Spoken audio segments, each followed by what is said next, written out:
Hello, this is a one handicap game played in the Osaka League that white won by 27.5, so very comfortable. And there's a seki in the lower left corner that actually requires another move from white. So instead of saying pass, white is supposed to play a1 to prevent the ko fight. Now black being behind can just start the ko. Actually this ko could be played even earlier for black, but there's nothing to lose for black. So if white is going to pass right now, black will capture again and just shut the ice and kill everything. So white has to capture this ko. Black has a big ko threat in the top. Now if white answers, we're back to the ko here. And for white, it's difficult to find the ko threat right now. White can only play, for example, Atari here, trying to catch one stone. But black will eliminate the ko in the lower left. And things are going to be a little bit different now, because all of a sudden the seki became black's territory with lots of captures. So if white captures here and leaves the top group, then the game becomes much closer. Probably white still wins because of this capture in the lower left corner being pretty large, but it's clearly much closer than the actual game. So in order to prevent the ko fight, white should go down to a1 and then pass and count the game. Let's check the game from the beginning. So white is inviting black for diagonal fuseki, but black still goes for a parallel opening to keep things much more simple.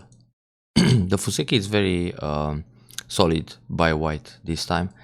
Here it's more common to go sun directly, but that's just a matter of choice. Also, it's okay to play the shimari in the lower left corner.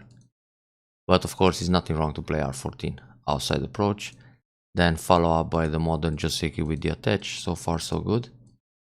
So black plays q14 in order to take sente, but when black goes down r18 and white pushes here or plays a one space jump, it's also going to be a sente joseki. Then black has to attack this lower left corner to prevent the shimari. Well, with the push on top, black is actually looking for outside thickness, so black can play another move in the top and set up a moyo, but there are too many moves in one area, so it's good for black to play e3. Oh, black took this extension first. This extension is big for the top left shimari, but it's still more urgent to attack corners in the early stage. Very artistic move to play the shoulder hit right now. Well, for white it's also interesting to play a shimari at f3 and keep things simple. So we have this kind of follow-up, very good. Nice extension for white, because this move, it's ladder related, so when black cuts here, white has the ladder that goes all the way to the right side, so it's working fine, and it's an artistic move to make a light shape or a sabaki. So finally, the approach, which is good. White pincers. Here white can play a two space jump extension at c7, and we have this kind of joseki, which will fix a base for white, and usually black will go down c2 or extend again to j3. Then white is sent to play other big points like o3. But pincer in this case, the old-fashioned pincer. So black plays a one space jump. Black can put pressure with a shoulder hit, and then we have this kind of joseki, which is also very popular nowadays. So white finishes with a kosumi at d7 and black plays a one space jump j4. Old-fashioned joseki, it's keima here at c7 and keima j3. Pretty similar. Anyway, one space jump, white comes out, very good. Black puts pressure, so we have another old-fashioned joseki. Here black play very good this keima, but the keima for white at n4, it's a little bit risky. Normally white will double up m3 or play a one space jump n3.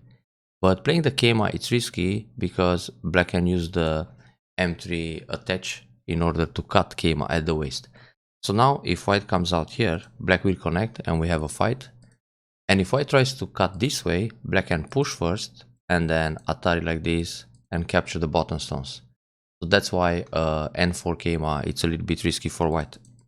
Therefore, white can also think about moves like l4, for example, and then just connect k3, because this is threatening the edge at f5 and cut. So black needs to protect here. Then white can jump n4 or o3 and connect to the bottom and keep all the territory in this area. In fact, it's nice to play on the 4th line and build more. So either double up m3 to prevent the attach. One space jump also okay, it's all connected, but the kema, it's a bit too much. So what happened in the actual game? Well, black didn't attach at m3 to try to punish, and this tsuke, it's a little bit late here. For black, it's interesting to play a move like f5 to make sure he's all connected and safe. But of course, black can fight at m3. Playing this move at c3, it's not so great, because white can push through, and then if black connects here, white will separate that stone, and it's already punished. And if white connects, if black connects this way, white will push through and cut the other stones. So now black has to live in the corner. If black connects here, this is tricky, hane and connect, and it's very difficult to live in the corner now. If black goes down, just hane, atari, and the corner dies. And if black plays hane here, white can block and then play b1. This is the way to kill the corner now, and it's going to be a ko. It's another basic tsumego. So not so good for black to let himself cut like that. Therefore, white should use d4 in this case. Because playing this move, black can cover d4, white has to pull back, and now black's shape starts to look much more promising for ice in the lower left area. Black can just go down or play the hane and fight the ko. What happened in the game is very similar. So black played the crosscut. This is a good tactic actually. Then atari and atari again. Very good for white to defend with the counter atari and fight the ko. Now I shape, take back the ko once. This is good. But the connection was a little bit slack. Because for white it's interesting to play this atari and keep fighting the ko. Now if black captures here, you play a ko threat, for example, an attached move like this, threatening to surround that stone. Black pulls back, take back the ko. If black connects, you capture the cornerstone. So life is bigger this way. It's more interesting to leave the ko behind than just connect and allow black to defend as well. Black defends like this to keep eye shape, but it's fine to go down. Nothing happens if white atari and push. Those stones are captured anyway. So white connects, black defends, and then white plays another move for eye shape, but this is a little bit slow. The way to leave here is, for example, a jump on the 2nd line, because it's going to increase the eye space, and if black answers, you can also take center. This group, it's hard to be surrounded and killed. So now white can play another light move to reduce the potential on the left side. If something like this happens, black is low on the left side, then white should still fix here. Maybe now black will answer this way and use this turn. So white really builds a lot everywhere and all the groups are safe. This is obviously a good opening for white. So this move shows that white is really confident, he wants to be safe and doesn't want to risk anything. It's actually a pretty proper shape, but in a way it's soft. Another interesting move for white is to play this clamp to see whether black will connect this way or connect this way. I guess in this position black will connect solid at f5, and then you have a one space jump threatening the cut. So here when black plays the wedge to create cutting points, you play atari and connect, and this creates an empty triangle in black's formation. Then you push here to get rid of the edge of m3, and you can play another move like this threatening the cut. So if something like this happens, all these stones for black, it seems to be just a meaningless wall. And white got some stones in the middle, which indirectly will help the group on the left side and kind of connects to the group in the top. So now white is also center to invade the left side. This makes c10 very weak, and it's a way to defend more actively and indirectly. Back to the original game. Black jumps out. Well, this jump helps c10, but it doesn't really attack the group on the left. So for black, it's more interesting to play a move like d13, keep more territory and be safe. Because with this move, being strong on the left side, white can jump in. This is a move that threatens connection underneath at b10 or connect to the outside stones. So if black plays a move like this, you just jump out, If black covers, you can play an attach move. And then the attach here, trying to connect one way or the other. So this is quite terrible for black. Yeah, the turn is big. Black goes down, that's proper. White protects the corner. Well, there is still edge around m3, so it's always good to push one time, then think about this clamp to see whether black connects one way or the other. And the way to protect the corner, when you have this formation with a Hoshi and a 2-space extension, is just komi r5. Because when you play r6, which wants to build more in the corner, this leaves also more space for black to invade. So black can go sun and set up a co-fight. This block is good.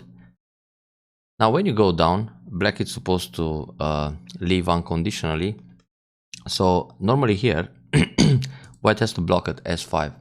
And this will lead most of the time to a co-fight. So when black goes q2, white blocks, s2, atari, and now he needs to block and fight the ko. But here it's a bit dangerous for black. White can play the vital point and then block. And now on the hane, go down. And if if black blocks here, white takes away the other eye. If black goes down, white connects under. So this will die unconditionally. Good to remember s5. So playing here, probably the plan was like this. If black blocks, white will double up s6 or play s5 and then r5, and this is the L group and it's dead. But obviously black will attach here first. Then when you block, he goes up. Then you go up also. I'm not sure he needs the push right now. Tuck, tuck, tuck, tuck. Black should just block r2. And now atari here. Because if you start with s2, well, it's still going to be a ko. Yeah, no matter what happens, this is a ko fight. And in the game it was a ko. Yeah, very good. So capture the ko. Black's ko threat, it's a little bit small. Black should push here as a ko threat. So if white eliminates the ko, black goes hane and gets some nice compensation, killing the 4 stones and a lot of surrounding territory. But of course white can resist, so black will push, white answers, black takes back the ko. Because capturing 1 stone here, it's clearly not that interesting. So white eliminates the ko and establish superiority, more territory. This is slack. So black can play atari like this, and then a hanging connection to build more, and now also create a heavy group in the top. So white needs to play this one, or block, or just come out with those stones. Another option for black is to play atari here and push out and try to gain more from the fight. But just Nobi, it's really slow. White doesn't even care, that's good. Yeah, this jump is nice. Increases the right side and tries to reach out to the top stones. But for white, it's also interesting to play a move like L17. Because if black separates this way, white will block and make a base in the top. So black's moves in the middle, they will just turn into neutral points. Anyway, this jump is nice. Increases the right side and reaches out to the top. So white is keeping the stones connected. That's very good. So here, obviously, white is playing a very solid game just to keep the lead, because once the right side was captured, there's a lot of territory for white, and that's a little bit too slack. Just Nobi, because the cuts are not a problem. If black plays here, you go atari. If atari here, you take or you go down. So like this, you just make more territory than simply connect. Let's see what else. Actually, you don't even need to play here, but when you play this move, black might block. It's interesting to play the attach on the left side, because black will just block on the outside and play another move. If black cuts, this will lead to a little bit of reduction inside the middle like this. So it's just bait to play that move on the second line. Also, it's big for white to play a move around here, because it's threatening the corner. So black might turn, then komi, and in the end black will leave, but it's small. And then when you block here, you make another nice territory in the top. So this is soft. It's good enough to connect here and then make sure everything is safe. But yeah, it was much bigger to play this move in the top earlier, before black cuts. But even now you can play it. Yeah, probably the plan was that black blocks here, white covers, black goes down, white plays this, then block again, and now black panics and tries to live in the corner or connects on the outside, and white still builds a lot. But black play with fighting spirit, this push is good. Okay. So now white has to leave. And he does. That's very good. Oh, instead of this move, just capture the stone. Because when black plays Atari from the outside, you take, black needs to connect under, and you take another stone. And if black plays Atari here, I mean like this, white just connects. And we are back to square one.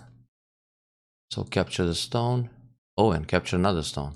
Yeah, black shouldn't go up. Just Atari here, Atari under, and leave it like this. There's nothing to do to kill that group. Now play big points, such as this one. So that's just minus. And obviously white plays other moves. Good catch here. Nothing happens, that's just minus. So black can push, then cut like this. And that's pretty much it. This one will just lose points. Actually the Hane doesn't really improve black's life in that situation. White can play away. Because when black plays s2, white hits the vital point and it's still dead. If black plays t3, white will play the 2-2 point and kill.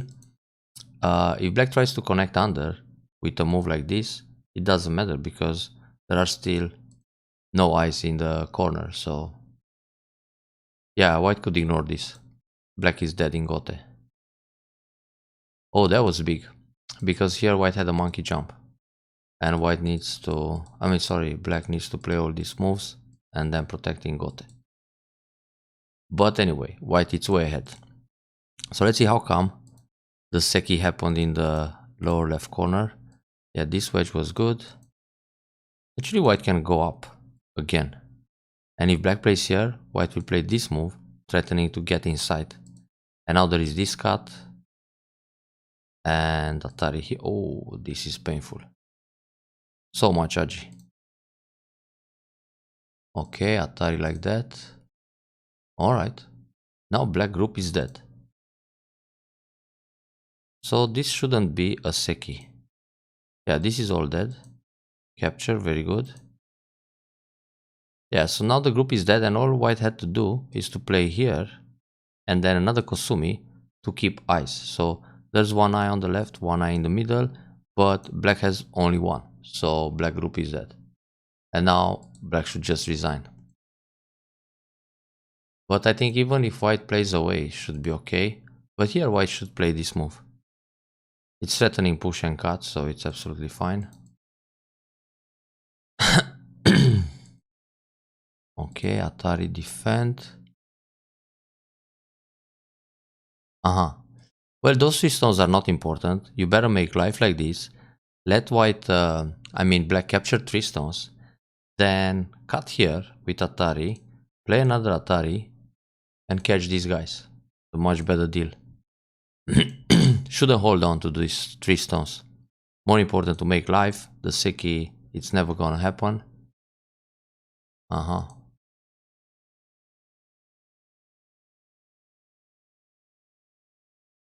So that was really something. Yep. And here, in order to keep the Seki, white should just go down right away. But white can play Atari in the center, Atari again, or cut here, for example. This is dangerous too, because if black comes out, white goes this way. When black defends, white can Atari right away and still capture these guys. But yeah, the Seki can always backfire if black starts the code A1. This was really expensive. Nice squeeze. And now small endgame. This move, it's not necessary. White it's alive because there's an eye at J18. So I should play A1, no more problems in the corner. And if black goes down here, you protect. If black plays Atari, you take 2 stones, and if he captures a ko, you connect. And those are the 2 eyes. But yeah. And here for black in the top right, black should throw in, then go down. Or leave it. Because like this in the end, white needs another move inside. But black should really start the ko. There's no other way to try to come back in the game. So when black went down, white should play t17, and this gives 2 more points on the right. And if black plays here, this is just 1 point. And now white has to go down and count the game.